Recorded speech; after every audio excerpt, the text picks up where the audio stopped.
샬롬. 오늘 또 주님의 평강이 여러분과 함께하기를 축원합니다. 오직 주님과 동행하시고 항상 말씀 앞에는 아멘만 있고 성령이 이끄시는 대로 살아가는 은혜로운 하루가 되시기를 주의 이름으로 간절히 축원합니다. 오늘 아침 하나님께서 우리에게 허락해 주신 말씀은 창세기 29장 1절에서 14절 말씀입니다. 야곱이 줄곧 길을 걸어서 드디어 동방 사람들이 사는 땅에 이르렀다. 거기 들에 우물이 있는데 그 곁에 양떼 세 무리가 엎드려 있는 것이 보였다. 그곳은 목자들이 양떼에게 물을 먹이는 우물인데 그 우물 아귀는 큰 돌로 늘 덮여 있어서 양떼가 다 모이면 목자들이 우물 아귀에서 그 돌을 굴려내어 양떼에게 물을 먹이고 다 먹인 다음에 다시 돌을 굴려서 물 아귀를 덮고는 하였다. 야곱이 그 목자들에게 물었다. 여보십시오. 어디에서 오시는 길입니까? 그들이 대답하였다. 우리는 하란에서 오는 길입니다. 야곱이 그들에게 또 물었다. 나홀이라는 분의 손자인 라반이라는 분을 아십니까? 그들이 대답하였다. 아, 예, 우리는 그를 잘 압니다. 야곱이 또 그들에게 물었다. 그분이 평안하게 지내십니까? 그들이 대답하였다. 잘 지냅니다. 아, 마침 저기 그의 딸 라헬이 양떼를 몰고 옵니다. 야곱이 말하였다. 아직 해가 한창인데 아직은 양떼가 모일 때가 아닌 것 같은데 양떼에게 물을 먹이고 다시 풀을 뜯기러 나가야 하지 않습니까? 그들이 대답하였다. 그렇지 않습니다. 양떼가 다 모일 때까지 기다렸다가 양떼가 다 모이면 우물 아귀에 돌을 굴려내고서 양떼에게 물을 먹입니다. 야곱이 목자들과 말하고 있는 사이에 라헬이 아버지의 양떼를 이끌고 왔다. 라헬은 양떼를 치는 목동이다. 야곱이 외삼촌 라반의 딸 라헬과 그가 치는 외삼촌의 양떼를 보고 우물 아귀에서 돌을 굴려내어 외삼촌의 양떼에게 물을 먹였다. 그리고 나서 야곱은 라헬에게 입을 맞추고 기쁜 나머지 큰 소리로 울면서 라헬의 아버지가 자기의 외삼촌인 것과 자기가 리브가의 아들이라는 것을 라헬에게 말하였다. 라헬이 달려가서 아버지에게 이 사실을 말하였다. 라반은 누이의 아들 야곱이 왔다는 말을 듣고서 그를 만나러 곧장 달려와 그를 보자마자 껴안고서 입을 맞추고 자기 집으로 데리고 갔다. 야곱은 지금까지 있었던 일들을 라반에게 다 말하였다. 말을 듣고 난 라반은 야곱에게 말하였다. 너는 나와 한 피부치이다. 아멘. 야곱 형 에서의 낯을 피하여 외삼촌 라반의 집으로 도망하게 됩니다. 정처 없고 외롭고 쓸쓸하고 상처투성이인 두려운 길을 가다가 하나님의 비전을 보게 됩니다. 28장 13절 말씀에 주님께서 그 층계 위에 서서 말씀하셨다. 나는 주 너의 할아버지 아브라함을 보살펴준 하나님이요 너의 아버지 이삭을 보살펴준 하나님이다. 내가 지금 누워있는 이 땅을 내가 너와 너의 자손에게 주겠다. 너의 자손이 땅의 티끌처럼 많아질 것이며 동서남북 사방으로 퍼질 것이다. 이 땅의 모든 백성이 너와 너의 자손 덕의 복을 받게 될 것이다. 내가 너와 함께 있어서 내가 어디로 가든지 너를 지켜주며 내가 너를 다시 이 땅으로 데려오겠다. 내가 너에게 약속한 것을 다 이루기까지 내가 너를 떠나지 않겠다. 얼마나 귀한 말씀이에요. 야곱이 깜짝 놀래가지고 자던 자에서 벌떡 일어납니다. 그리고는 베개에 있던 돌을 가져다가 기둥으로 삼고 기름을 붓고 하나님을 찬양합니다. 그리고 그 이름을 베델이라고 하면서 그가 서원을 하게 됩니다. 20절 야곱은 이렇게 서원하였다. 하나님께서 저와 함께 계시고 제가 가는 이 길을 저를 지켜주시고 먹을 것과 입을 것을 주시고 제가 안전하게 저의 아버지 집으로 돌아가게 해주시면 주님이 저의 하나님이 되실 것이며 제가 기둥으로 세운 이 돌이 하나님의 집이 될 것이며 하나님께서 에게 주신 모든 것에서 열의 하나를 하나님께 드리겠습니다. 자, 여러분, 야곱의 인생에 있어서 바로 이 서원 기도한 이 베델, 이 자리와 이 앞과 이후는 전혀 다른 삶을 살게 됩니다. 그러니까 베델 이전의 삶, 베델 이후의 삶이 있다는 거예요. 그것은 곧 하나님이 주신 비전을 가슴에 안았을 때와 자기의 꿈을 안았을 때는 전혀 다릅니다. 이제 그가 하나님이 주신 비전을 꿈에 안고 완전히 다른 삶을 살게 되는데요. 1절 말씀에 보면 야곱이 줄곧 길을 걸어서 드디어 동방 사람들이 사는 땅에 이르렀다 그랬어요. 제가 왜 완전히 다른 모습이라고 말씀했냐면 여기 줄곧 길을 걸었다라는 말이 있습니다. 이때 줄곧이라는 말 히브리어는 이사라는 말인데 단순히 그저 줄곧이란 말보다는 다시 번역해드리면 날개 단 듯 그래요. 날아가는 듯 뛰어갔다 뭐 이런 말이에요. 그러니까 야곱이 그냥 일어나자마자 힘차게 그냥 날듯이 그저 하란으로 향해 갔다는 거예요. 이것이 바로 꿈을 가진 자의 다이나믹입니다. 여러분 이날부터 야곱은 무려 2000일 길 그러니까 800km라고 말씀드렸잖아요. 이 머나먼 길을 쉬지 않고 단숨에 달려갔다 그랬습니다. 꿈을 안고 사는 사람 여러분 지치지 않습니다. 외롭지 않습니다. 두렵지 않습니다. 희망이 넘칩니다. 용기가 넘칩니다. 하나님의 꿈을 가진 사람의 모습이에요. 베델 이전의 야곱의 삶은 처절한 절망과 앞이 캄캄한 두려움과 그리고 상처로 가득해서 터벅터벅 걸면서 죽지 못해서 걸어가는 그런 패잔병의 모습이었지만 하나님의 비전을 품은 다음에 그는 베델 이후의 삶은 날개 단 듯 달려가는 그리고 희망찬 발걸음이었습니다. 용기 있는 발걸음이었습니다. 씩씩한 발걸음이었어요. 저는 요즘 젊은이들 패션인지 모르지만은 슬리퍼라고 그러죠. 그걸 그저 질질 끌고 다니는 모습을 보면 조금은 못마땅해요. 제가 꼰대같이 늙어서 그런지 몰라도 늘 젊은이들에게 젊은 사람들이 그저 그 앞에 앞꿈치에 힘을 확 주고 땅을 파듯이 씩씩하게 걸어가야 뭘 이루지 질질거리고 살아서 어떻게 무엇을 이루겠는가. 그렇게 말하지만 그것도 노친내에 그저 꼰대의 말이 불과하게 돼버려서 그렇지만 저는 지금도 젊은이라면 씩씩하게 용기 있게 걸어가야 되지 않겠습니까? 더군다나 하나님의 꿈을 품은 젊은이들이요. 그렇게 터벅터벅 걷지 말고 희망차게 용기 있게 씩씩하게 걸어가야 할 것입니다. 오늘 아침 여러분이 말씀을 듣는 여러분은 여러분의 발걸음은 힘찬 발걸음입니까? 아니면 지치고 우울한 발걸음, 패전병 같은 발걸음입니까? 승리자의 발걸음입니까? 바라기는 하나님이 반드시 나의 앞길을 열어줄 것이고 하나님은 반드시 나와 동행하실 것이며 하나님은 반드시 또한 꿈을 반드시 이루어 줄 것이라는 믿음을 가진 사람으로서 터벅터벅 걷지 못하지요. 씩씩하고 용기 있게 그저 날개를 단 듯 그렇게 걸어가야 할 것입니다. 다시 말씀드립니다.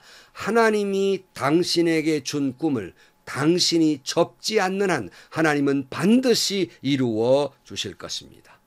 다시 말씀드립니다. 내 환경이 아무리 어렵고 절망적인 상황이라도 한쪽 문이 닫히면 하나님은 반드시 한쪽 문을 열어줄 것이며 사방이 닫히면 하나님은 하늘을 향한 사닥다리를 놓고 하늘문을 열어주실 것입니다.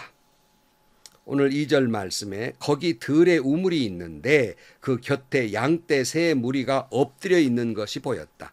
그곳은 목자들이 양떼에게 물을 먹이는 우물인데 그 우물 아귀는 큰 돌로 늘 덮여 있어서 그랬어요. 야곱은 순식간에 하란으로 오게 됩니다. 그런데 우물을 발견하고 마침 그 우물 곁에 목자들이 양떼들과 함께 쉬는 것을 발견하게 됩니다. 늘 여러 번 말씀드렸습니다만 이 목자들의 삶 속에서 우물이라고 하는 건 생명입니다. 굉장히 귀한 것이에요. 물이라는 건 굉장히 귀합니다. 그래서 물을 먹일 때에도 자기 양떼가 왔다고 그냥 바로 뚜껑 열고 먹이는 것이 아니라 좀 더 많은 양떼가 한꺼번에 모였을 때 그 다친 그 돌로 다친 그거를 갖다가 밀어놓고 짐승들에게 물을 먹게 하는 것이에요. 자, 4절 말씀. 야곱이 그 목자들에게 물었다. 여보십시오. 어디에서 오시는 길입니까? 그들이 대답하였다. 우리는 하란에서 오는 길입니다. 야곱이 그들에게 또 물었다. 나홀이라는 분의 손자인 라반이라는 분을 아십니까? 그들이 대답하였다. 아, 예, 우리는 그를 잘 압니다. 야곱이 또 그들에게 물었다. 그분이 평안히 지내십니까? 그들이 대답하였다. 잘 삽니다. 마침 거기 그의 딸 라헬이 양떼를 몰고 옵니다. 그랬어요. 야곱이 마침 목자들이 있으니까 혹 라반이라는 사람을 아느냐 물으니까 마침 잘 아는 사람이었어요. 그래서 혹시 궁금해가지고 잘 사느냐 궁금할 거 아닙니까? 자기가 이제 가서 살아야 할 집이니까 물었더니 잘 지낸다는 거예요. 조금 있으면 저기 보니까 그 딸이 오고 있다 이렇게 이야기를 하게 됩니다. 자, 여러분 정말 야곱은 정처 없고 처절한 절망과 상처투성이에 지친 모습으로 여기까지 왔는데 하나님은 마침 그를 평안히 인도하셔서 정확히 하란의 길로 오게 하시고 그리고 외삼촌 라반을 아는 사람을 만나게 하고 그 딸을 만나게 하게 됩니다. 하나님이 주신 꿈을 품고 하나님의 꿈을 이루어가는 자 하나님은 반드시 그들에게 필요한 사람, 좋은 사람 만나게 하시고 하나님은 반드시 그러도록 지켜주시며 인도해 주실 것입니다. 여러분 혹시라도 부도가 났습니까? 아니면 병원에서 암이라는 선고를 받았습니까? 계획한 일이 산산조각 났습니까? 그럴 수 없는 상처투성이인 삶이 되어버리고 말았습니까? 여러분 야곱을 만난 하나님을 만나시고 하나님이 함께하시 꿈을 이루어 주신다는 음성을 들으시고 다시 한번 여러분에게도 하나님의 놀라운 축복과 은혜가 있기를 주의 이름으로 축원합니다. 7절 말씀 야곱이 말하였다. 아직 해가 한창인데 아직 양떼가 모일 때가 아닌 것 같은데 양떼에게 물을 먹이고 다시 풀을 뜯기로 나가야 하지 않습니까? 그들이 대답하였다. 그렇지 않습니다. 양떼가 다 모일 때까지 기다렸다가 양떼가 다 모이면 우물 아귀에 돌을 굴려내고서 양떼에게 물을 먹입니다. 이런 이야기를 나누고 있어요. 마침 자기 외삼촌의 딸이 라헬이 오게 돼요. 9절 말씀. 야곱이 목자들과 말하고 있는 사이에 라헬이 아버지의 양떼를 이끌고 왔다. 라헬은 양떼를 치는 목동이다. 야곱의 외삼촌 라반의 딸 라헬과 그가 치는 외삼촌의 양떼를 보고 우물 아귀에서 돌을 굴려내 외삼촌의 양떼에게 물을 먹였다. 그리고 나서 야곱은 라헬에게 입을 맞추고 기쁜 나머지 큰 소리로 울면서 라헬의 아버지가 자기의 외삼촌이라는 것과 자기가 리브가의 아들이라는 것을 라헬에게 말하였다. 라헬이 달려가서 아버지에게 이 사실을 말하였다. 야곱은 라헬을 만나자 먼저 해야 할 일, 양떼에게 물을 먹이고 나서 라헬에게 입을 맞추고 기쁜 나머지 큰 소리로 울었다 그랬어요. 여기 입 맞춘다는 것은 우리 동양권에서 좀 어색한 일이지만 아무리 친족이고 그렇지만 여성에게 입을 맞춘다는 건 동양권에서는 굉장히 드문 일이잖아요. 그런데 이 당시에나 지금도 그렇지만 그 당시에 인사법이 입을 맞추는 인사법이었습니다. 아마 이 인사법도 코로나로 인해서 이제 이런 인사하기가 어려워질 것이고 코로나 이후에도 말입니다. 악수마저 꺼려지는 시대에 사는데 이런 인사법이 이제 사라지지 않을까 싶은 생각이 듭니다만은 라헬이 자기 눈앞에서 울고 있는 사람이 보니까 자기 친족 그러니까 고모의 아들이라는 말을 듣고 한 걸음으로 아버지에게 달려갑니다. 13절 라반은 그의 누이 야곱이 함께 왔다는 말을 듣고서 그를 만나러 곧장 달려와 그를 보자마자 껴안고 입을 맞추고 자기 집으로 데리고 갔다. 야곱은 지금까지 있었던 일들을 라반에게 다 말하였다. 말을 듣고 난 라반은 야곱에게 말하였다. 너는 나와 한 피부치이다 그랬어요. 라반은 그렇잖아도 먼 길로 시집을 간 동생이 늘 그리웠을 것인데 마침 자신 누인의 아들이 왔다고 그러니 얼마나 반가웠겠습니까? 야곱 역시도 정처 없고 두려운 길에서 왔다가 고륙과 친척을 만났으니 얼마나 반가웠겠습니까? 그냥 울고 그저 기쁜 마음으로 만났다 그랬어요. 사랑하는 성도 여러분, 우리의 인생이 야곱과 같습니다. 자, 어디로 가야 할지, 어떻게 살아야 할지, 앞이 막막하고 상처는 투성이이고 어찌할 바를 모르는 절망 가운데 있기도 합니다. 하지만 베델에서 야곱을 만나주신 하나님, 오늘 우리를 만나 주실 것이고 야곱과 함께 하시겠다고 약속하신 하나님 우리와 함께 해 주실 것입니다. 야곱을 지켜주시겠다고 약속하신 하나님 우리를 지켜주실 것입니다. 야곱에게 꿈을 이루어주겠다고 말씀하신 하나님 내게 품은 하나님의 꿈을 나를 통하여 반드시 이루어 주실 것입니다. 절망하지 마시고 또 주저앉지 마시고 여러분 힘있고 용기 있게 새로운 출발을 할 수 있게 되기를 축복합니다. 천신만고 끝에 외삼촌을 만나 끌어안고 울었던 그러한 야곱처럼 사랑하는 성도 여러분, 하나님의 이 놀라운 사랑, 이 큰 은혜, 이 위로, 나와 함께 하심, 나를 인도하심, 이 은혜를 생각하고 감격의 눈물을 오늘 또 흘리면서 다시 말씀드립니다. 하나님이 내게 주신 하나님의 꿈을 품고 그 꿈을 이루어 살아가는 은혜로운 삶, 축복된 삶이 되시기를 주님의 이름으로 간절히 축원합니다. 기도하시겠습니다. 하나님, 우리의 인생의 여정 길이 야곱처럼 지치고 두렵고 떨리고 상처투성이고 이런 폐잔병 같은 삶이라 할지라도 야곱을 만나주시고 꿈을 주었던 하나님, 우리와 함께 하시고 우리에게 꿈을 주시는 줄로 믿습니다. 하나님이 주신 꿈을 품고 살아가는 사람에게 하나님은 그 꿈을 이루어 주실 것이며 하나님은 귀하게 좋은 사람 만나게 하시고 하나님은 인도하시고 역사해 주실 것을 믿고 오늘 또 희망차게 용기 있게 걸어가는 저희들이 되게 하여 주옵소서. 예수님의 이름으로 기도하옵나이다. 아멘. 여러분, 저는 수백 번 말해도 저는 늘 기쁜 말이 있어요. 늘 필요한 말이라고 생각해요. 꿈 같은 말을 하는 사람이 꿈 같은 일을 해내고 꿈을 꾸는 사람이 꿈을 이루며 하나님의 꿈을 꾸는 사람이 하나님의 꿈을 이루게 됩니다.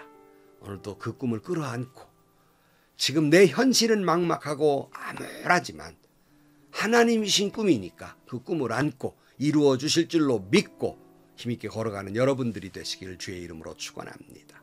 행복하시고요. 좋은 일이 가득한 하루가 되시기를 주님의 이름으로 간절히 축원합니다.